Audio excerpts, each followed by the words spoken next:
Azərbaycan və Türkiyə kökənli jurnalistlərin hamısı əlini qaldırdı ki, biz Kərkükə getmək istəyirik. Bizim hamımızı bir avtobusa yığdılar, başımıza da bir nəzarətçi qoydular ki, amma gedib orada nəzarətdə gedib gələ bilsinlər oraya. Amma mənim yadımda da orada Alman, Fransız, İngiliz jurnalistlər də vardı bizim qrupun içində. Mən avtobusdan elə düşən kimi axşama yaxın idi. Gördüm ki, bizim insanlarımız, dedim axşamınız xeyir, necəsiz?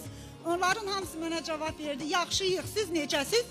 Gördüm, hamı təəccüb içində mənə baxır. İlk öncə Alman bir jurnalist dostumuz döndü ki, sən bunların dilini hardan bilirsən? Dedim ki, mən bunların dilini bilmirəm, biz elə eyni dildə danışırıq.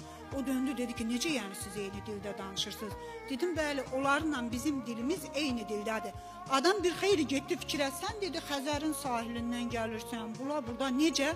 Mən məcbur oldum buna izah eləməyə, nələrisə danışmağa və üstəlik Türkiyəli dostlarımız da döndü ki, bunların ləhcəsi sizə bizdən daha yaxın imiş ki, siz axşamınız xeyir, necəsən deyirsiniz, bunlar hamısı sizə elə sizin ləhcə ilə cavab verir.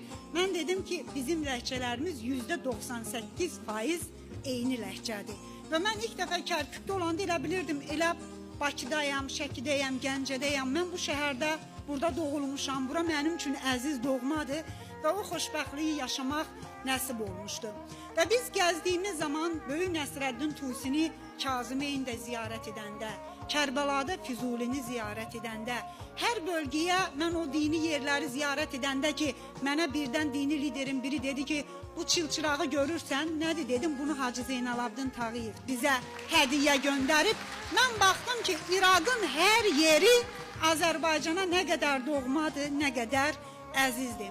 Azərbaycanın milli lideri Heydər Əliyev həm Sovet İttifaqı dönəmindəki fəaliyyətində, həm müstəqillik dönəmində İraqla münasibətlərə xüsusi önəm verərdi və İraqda yaşayan soydaşlarımızla münasibətlərə çox ciddi önəm verərdi. Hər zaman gündəmdə olub və bugün də ölkəmizdə bu düşüncə, ölkəmizin rəhbərliyinin, ölkəmizin prezidentinin bu düşüncəsi var ki, Cənab İlham Əliyevin, hörmətli prezidentimizin ki, Azərbaycan-İraq münasibətləri inkişaf etməlidir. Çünki açıq deyək, ərəb ölkələrinin içərisində Azərbaycana İraq qədər hər şey ilə yaxın doğma olan heç bir ölkə yoxdur. Ən yaxın bizə İraqdır. Cənab Prezidentin fəaliyyəti ilə bərabər parlamentimiz buna çox önəm verir və parlamentimizdə Azərbaycan-İraq parlamentlərarası dostluq qrupu fəaliyyət göstərir ki, qrupumuzun rəhbəri çox hörmətli İlham müəllim, o da bölgədə